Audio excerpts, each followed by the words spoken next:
Police department, search warrant! Police department, search warrant! Wiki! Move, police department, search warrant! Hey, what is that? Stay still. Stop. Hey! Stop moving. Get over here. Shots fired! Back out. Hey, Sarge, we got shots fired inside. You don't have any shots fired. Fell down in the kitchen. Hey, hold what you guys have. We're good. Are all officers code 4 right now? Or we're going to need some people up here for hands. Hey, Melch, can we get 2 TAC meds in here? Hey, if we can get them out to medical as well. Hey, LT, can you prep medical? We got 1 coming out. Copy. Dynamic entries are so effective at taking away somebody's will to fight that it couldn't even persuade a 71-year-old male dying of cancer and on morphine from meeting you at the kitchen and pointing a fake gun at your face while being exposed to multiple diversionary devices at some level. This is a warrant run by a SWAT team based on the premise that there was a stolen vehicle at the location and that stolen vehicle was tied to multiple golf course burglaries. I don't promote other people's stuff on this channel that I know very little or nothing about, so if you could, follow the link to my website and get on the email list for some tactical gear that is coming in 2026. Stray dog, stray cat, stray person, he would embrace you and he would try to help you. A lot of other avenues they could have done to come in here. You didn't need to come in here like the cavalry and slaughter him the way that we slaughtered the Indians. It's the same.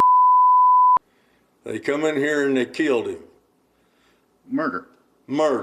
It's murder when you break a man's door down looking for a stolen TV and you shoot him in his living room while in his kitchen when he's dying of cancer. I realized I lost some of you after that clip there because you don't like the direction that this video is going, and I will get to the tactics portion breakdown here in a minute. But first, I have to take care of some administrative things. This is an after action. This is primarily what I do on this channel, and I realize that when you conduct after actions, they can make people uncomfortable. I think we can all look at this incident and objectively agree that this is a bad look on law enforcement. There are times where you could do things right and there could still be bad outcomes. Bad outcomes meaning negative consequences. If you want to support this channel, don't forget to like this video, leave a comment, share it with your friends, feed the algorithm down below, and subscribe to the channel if you're not already. Like in this video I covered on my Instagram, the link's in the description if you're not following me there already, where a SWAT officer shoots a murder suspect who reached behind his back and pulled out a cell phone. There were other SWAT officers that were pointing their guns at the suspect who didn't shoot, and there was almost so much time that had passed between when the suspect pulled that cell phone around to his front and the officer shooting that it appeared the suspect was actually getting ready to drop down to his knees. Legally justified, therefore we can per se say we're doing the right thing, but it's still a bad thing with negative consequences. What were those negative consequences? Well, that SWAT officer was removed from the team, and that team was moved from a broadly used team to a narrowly focused team, meaning instead of that SWAT team being involved in whatever they could get their hands on, now they're only going to be used when it's absolutely necessary or the threat level meets a certain criteria. And I think we can all agree that we still want to avoid these negative consequences. And you do that by protecting yourself at all times, not only from a safety perspective, but legally and administratively. I can only assume that this is a knock and announce warrant because if it was a no knock, they would actually be starting at the door, breaching the door, and then announcing their presence as they're making entry. Knock and announce is kind of a misnomer because technically the only thing the officers have to do is notify the occupants inside by announcing their authority and their purpose. These are the reasons why it's probably a good idea, in addition to announcing, you should consider knocking and utilizing your sirens. Physical knocking can strengthen the case that officers took reasonable steps to comply with the principle for these reasons. Enhanced notice. Knocking combined with a loud announcement increases the likelihood that occupants hear or understand the police presence, fulfilling the purpose of the knock and announce rule, giving the occupants a chance to comply voluntarily. Courts often evaluate whether the notice was reasonable under the circumstances, and knocking can demonstrate a good faith effort to alert occupants, especially in a noisy or chaotic environment. I intentionally continue to record this video while you guys are hearing this background noise, which is my back neighbors mowing the grass or weed whacking. And I want you guys to be honest with yourselves and put yourself in your house, in your room, at any given time. Maybe the TV's on, maybe your neighbors are mowing the grass, and ask yourself, are you going to hear a loudspeaker out in front of your house? And if you do hear a loudspeaker out in front of your house, in the 2 times in which they give your address and they say there's a warrant, 15 seconds, do you think you're actually going to get up, go to the door, and open the door in that time frame? And I think if you're being honest with yourself, the answer is probably no. If you are a man and you're the protector of your household and you have kids and you hear banging on the door and somebody yelling that there's a police, whether you hear them say they're the police or you don't, Is your first reaction to get up from wherever you are and go to the door and open the door? Probably not. One thing that I often do when anybody's at my door, wherever I am in my house, I don't even go to the door. I just pull up my Ring camera to try and see, who it is before I actually go over there. Anybody that tells you within 15 seconds under those circumstances, one, they're going to hear it, and two, they're going to react in a way in which they immediately go to the door and open it, either likes to lose or isn't being honest. Knocking can also reduce ambiguity. If officers only announce without knocking, a defendant might argue that the announcement was insufficiently clear or audible, particularly in cases involving large homes, background noise, or sleeping occupants. Knocking adds a physical action that courts may view as an extra precaution, potentially insulating officers from claims that they failed to provide adequate notice. SWAT teams generally do not just get an address and get together and then go over to that address and serve a warrant. There's almost always some level of intelligence gathering. They might have the layout of the house itself, they might know who's coming and going, and they'll probably know who is living in the house, or they should know, or have some idea. And so I'm just asking this question. I don't know if they had this information, but you have to imagine, say there's some court proceedings and all of that stuff now comes into question, right? Because if nothing bad happens, nobody's looking into it, nobody cares. But when something negative happens, or a perceived negative event happens, all of the things you did now are coming into question. Who made this decision? Who made that decision? Who authorized this? And were there any other approaches to executing this warrant that were viable? And if so, why were those not pursued? So if they knew, because of their intel, that a 71-year-old person was living there, doesn't that also kind of add into the unreasonableness that a 71-year-old, knowing probably where his room is also, or the main bedroom is potentially, that he would be able to get up, hear the announcements, get up, and come to the door within 15 seconds? That could be, I'm not saying it is, or it was, a legal hurdle that now you have to overcome. Now that I've placed you as an individual in your own home and given you this thought experiment or this scenario where maybe you're laying down taking a nap, your kids are in the living room watching a movie on volume 20 because they claim they can't hear it. Maybe there is a leaf blower and a mower in the background, and you're supposed to, one, hear your address in 2 announcements and hear why they're there in 2 announcements, or respond to somebody banging on your door and yelling and understand within 15 seconds what that all means, you going to the door, opening the door, and surrendering in 15 seconds.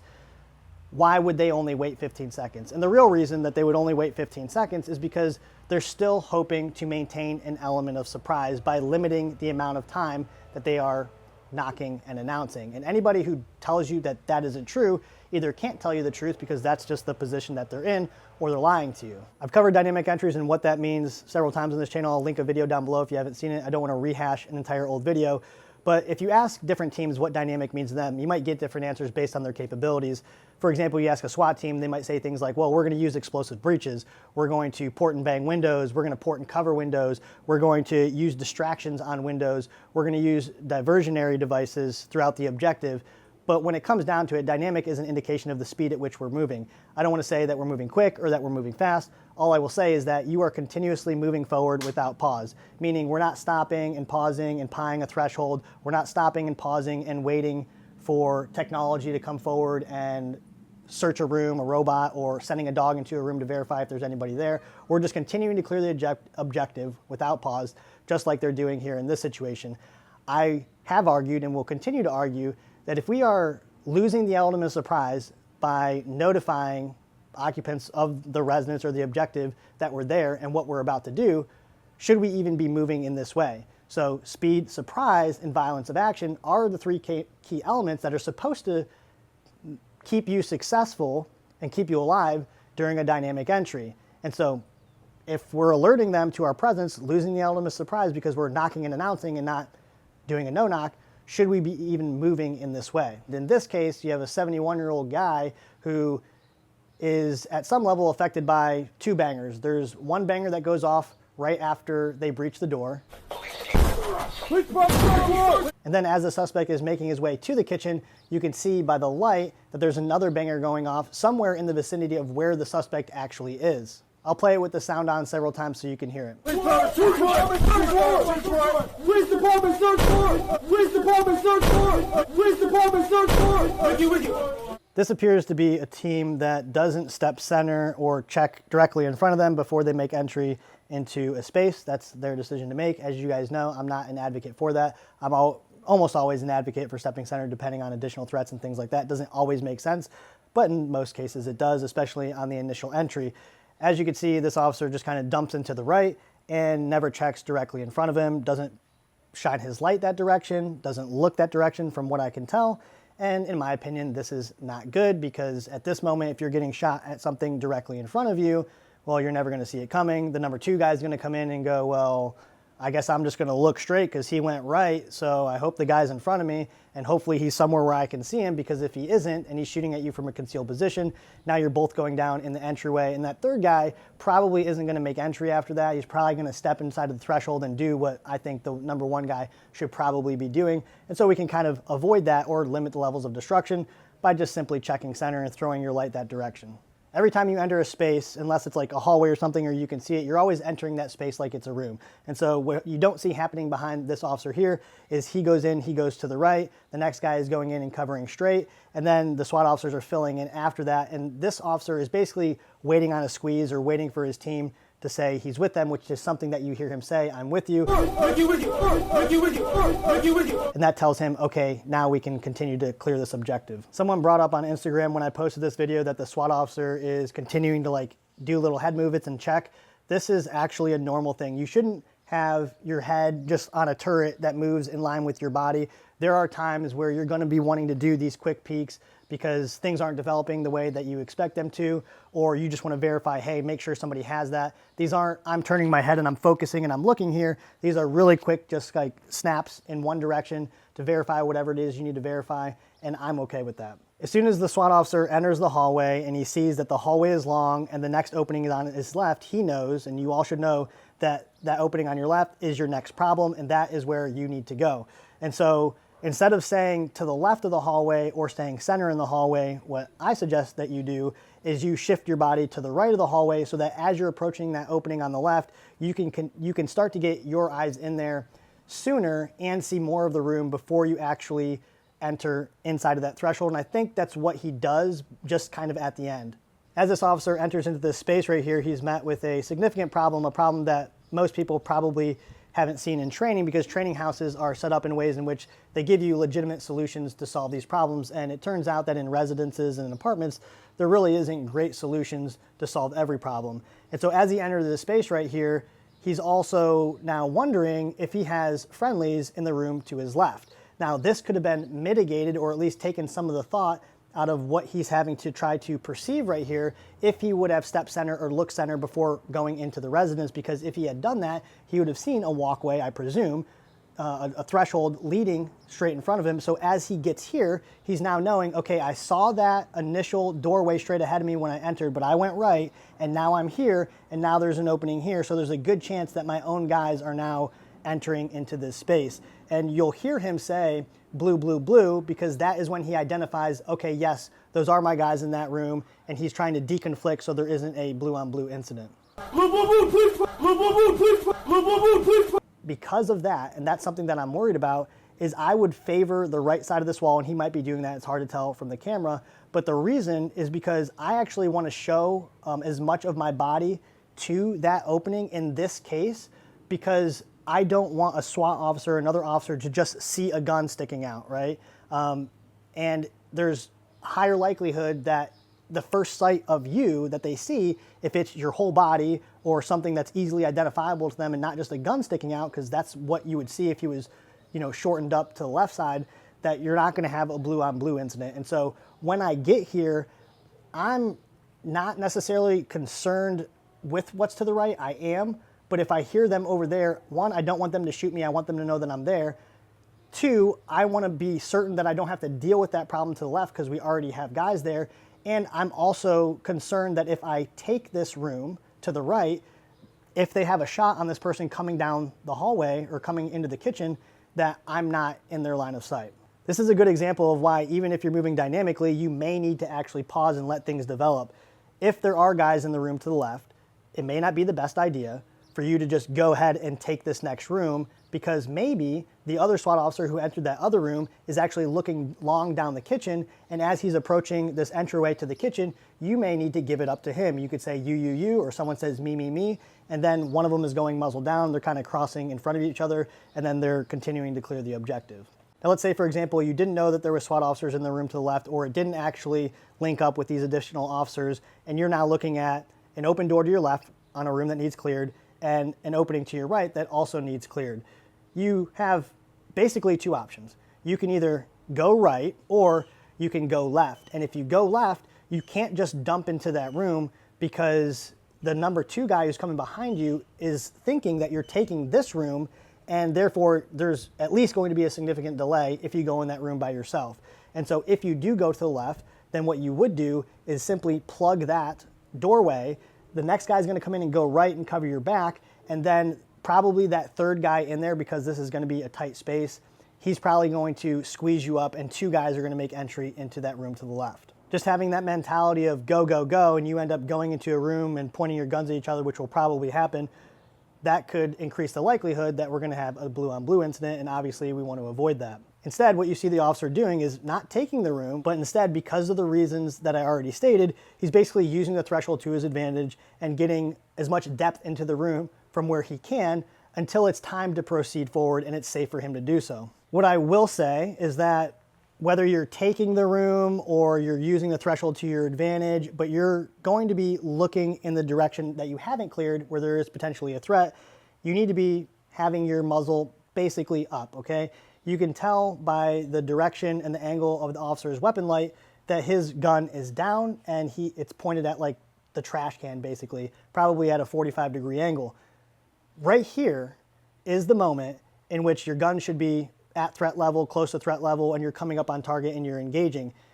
Because his rifle isn't oriented at the suspect in this moment, you could just imagine how bad this could be and how much time you don't have if your muzzle is not up. Now I'm going to tell you why I believe the officer didn't shoot initially. Move, police car, circle. Hey, what is that? Hey, what is that? Hey, what is that? The officer says, hey, what is that? And he's not saying, hey, what is that, because he thinks or doesn't understand whether the suspect is holding a phone, a remote, or a gun. The officer knows it looks like a gun, okay?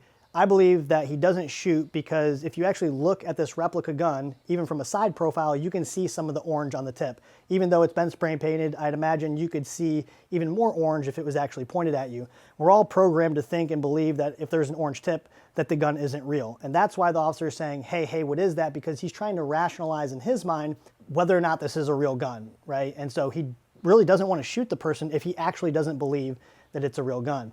Another reason that the officer didn't shoot initially is if you listen to the other SWAT officer, who I presume is also talking to this suspect, he's actually thinking the same thing at the same time, because he's telling the suspect, like, hey, stop, or don't move, or whatever it is he's saying. Stay still, stop, stay still, stop, stay still, stop. And so that officer who has the best line of sight and the gun's kind of pointed at him, he's going, okay, hey, this looks like a fake gun. I think this is a fake gun. I don't think it's real. And the other officer isn't shooting. So you go, okay, well, if he's not shooting, then it must not be real. And then, eventually the officer just gets backed into a corner where he's like, dude, I got to do something. I can't wait any longer. And he legally shoots this individual.